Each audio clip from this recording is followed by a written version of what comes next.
తాకట్లో ఉన్న బంగారాన్ని విడిపించి ఆ రోజున మార్కెట్ ధర కట్టి మిగిలిన డబ్బును మీకు అందిస్తుంది కొమ్మూరి గోల్డ్.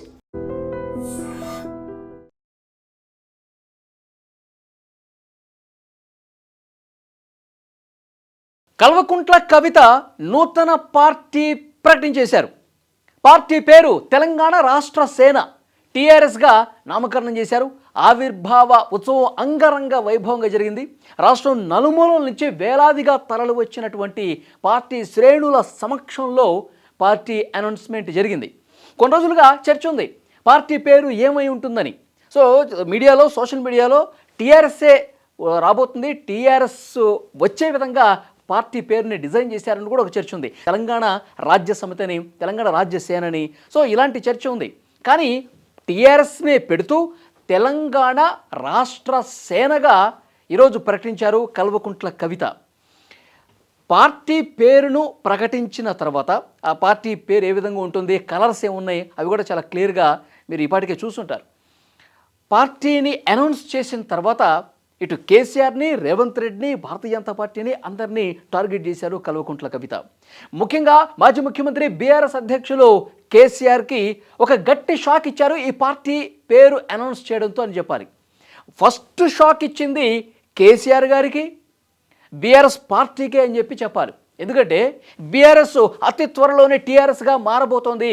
బీఆర్ఎస్ పార్టీ పేరుని టీఆర్ఎస్గా మార్చేందుకు కేసీఆర్ కూడా ఆలోచిస్తున్నారు, దీని మీద సమీక్షిస్తున్నారని చెప్తా ఉన్నారు.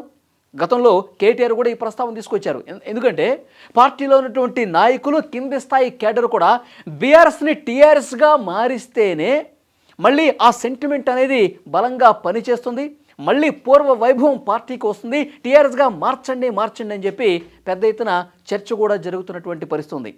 మన కేటీఆర్ మాట్లాడిన తర్వాత కూడా ఇక పేరు మారబోతోంది అనుకుంటున్నటువంటి ఈ కీలకమైనటువంటి సమయంలో కల్వకుంట్ల కవిత డైరెక్ట్గా మా పార్టీ టీఆర్ఎస్ అని అనౌన్స్ చేయడంతో కేసీఆర్ అండ్ కేటీఆర్కి ఒక ఝలక్ ఇచ్చినటువంటి పరిస్థితి. ఇక మార్చడానికి వీలు కల్పించలేనటువంటి పరిస్థితి ఉంది.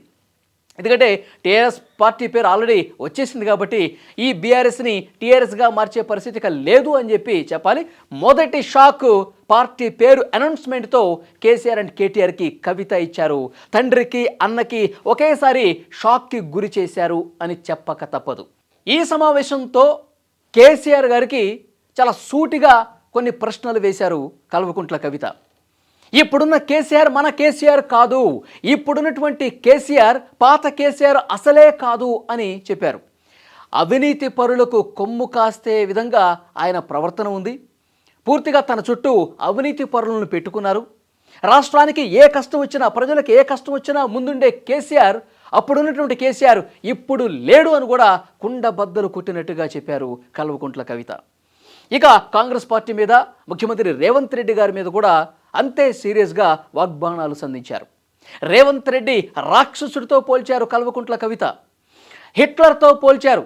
ఇలాంటి కర్కోటకుడు పాలన ప్రస్తుతం నడుస్తోంది, ఈ పాలన పోవాలి, ప్రజలు సుభిక్షంగా ఉండాలంటే ఈ పాలన పోవాలి, పోతుంది, వచ్చే ఈ బలమైన ప్రతిపక్ష పాత్ర ప్రస్తుతం మనం పోషించే పరిస్థితి ఉంటుంది, భవిష్యత్తులో అధికారం మనదే అని కూడా చెప్పారు కల్వకుంట్ల కవిత.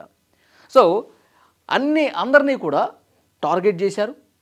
పాంచజన్యం పేరుతో, అంటే టీఆర్ఎస్ ఏ విధంగా ఉండబోతుంది, ఏ విభాగాల మీద పోరాటం చేస్తుంది, ప్రజా సమస్యల మీద పోరాటం ఏ స్థాయిలో ఉంటుంది, అధికారంలోకి వచ్చాక ఏమి చేస్తాం అన్న విషయానికి సంబంధించి 5 కీలక అంశాలను ప్రస్తావించారు.